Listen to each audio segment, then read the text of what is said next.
అదే RTV app వార్తల్ని క్షణాల్లో చదివే అవకాశం ఉంటుంది. ఒక న్యూస్ పేపర్, ఒక టెలివిజన్ ఛానల్ మీ చేతుల్లో ఎప్పుడూ ఉంటాయి. భరతును మన బలహీన వర్గాలకు చెందిన నాయకుడిని, మీ వాడిని ప్రతినిధిగా చేసి ఆయన 2019లో గెలవలేకపోయినా కూడా ఎమ్మెల్సీగా చేసి కుప్పానికి ఈ 5 సంవత్సరాలలో ఇంత మంచి చేశాం.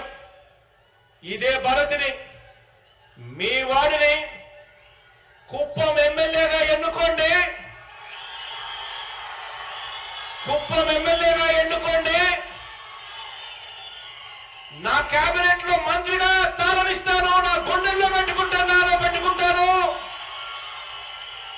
తన ద్వారా కుప్పం నియోజకవర్గానికి మరింత అభివృద్ధి, మరింత సంక్షేమం చేయిస్తాను అని చెప్పి కూడా ఈ సందర్భంగా మాటిస్తున్నాను మీ అందరికీ.